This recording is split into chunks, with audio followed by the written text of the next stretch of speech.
ভাগ্যত ৰঙিয়াত এতিয়া ভৱেশ কলিতা বনাম ৰাতুল শৰ্মা। এফালে একেৰাহে প্ৰায় 15 বছৰ ৰঙিয়াৰ বিধায়ক ভৱেশ কলিতা, আনফালে যুৱ নেতা ৰাতুল শৰ্মা।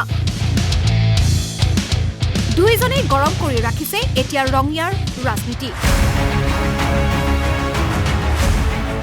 শেহতীয়াকৈ ৰঙিয়াত দেখা গৈছিল ভৱেশ কলিতা হতাও দৰে পৰিৱেশ।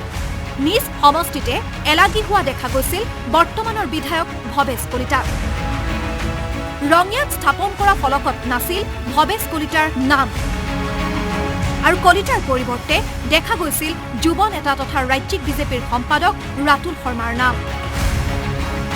অৱশ্যে কেৱল ফলকতে নহয়, ৰঙিয়াত টিকট প্ৰত্যাশীৰ তালিকাতো আছে ৰাতুল শৰ্মাৰ নাম। অৱশ্যে কিছুদিন পূৰ্বলৈ নৱগঠিত গুৰেশ্বৰ বিধানসভা সমষ্টিৰহে টিকটৰ দাবীদাৰ আছিল ৰাতুল শৰ্মা। বহু সময়ৰ পৰা গুৰেশ্বৰত নিজৰ শক্তি প্ৰদৰ্শন কৰি থকা ৰাতুল শৰ্মাই হঠাৎ মন সলাই গুৰেশ্বৰৰ পৰিৱৰ্তে জঁপিয়াই পৰিছে ৰঙিয়া বিধানসভা সমষ্টিত। তাৰ পিছতে এতিয়া ৰঙিয়া বিধানসভা সমষ্টিত সৃষ্টি হৈছে নতুন টুইষ্ট। ইয়াৰ আঁৰতো আছে কাহিনী।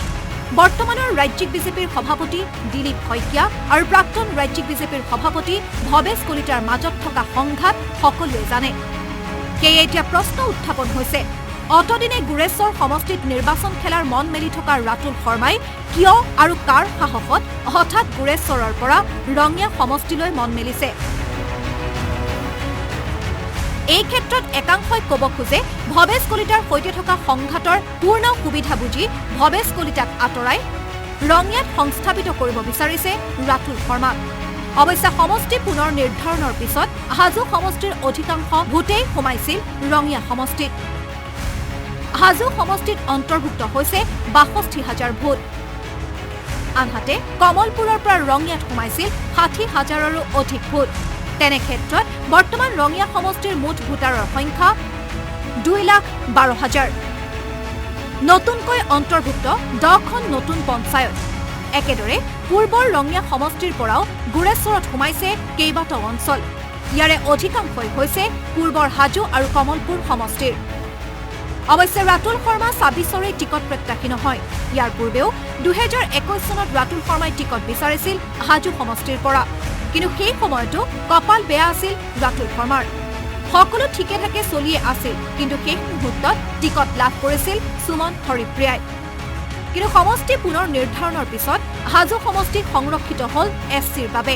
তেনে ক্ষেত্ৰত এইবাৰো চৰ্চা চলিছে দলে ক'ত সংস্থাপিত কৰিব ৰাতুল শৰ্মাক। কাৰণ যদিও ৰাতুল শৰ্মাই গুৰেশ্বৰত লাগি আছিল, তাতো এতিয়া চৰ্চা বিধানসভাৰ অধ্যক্ষ বিশ্বজিৎ দৈমাৰীৰ নাম।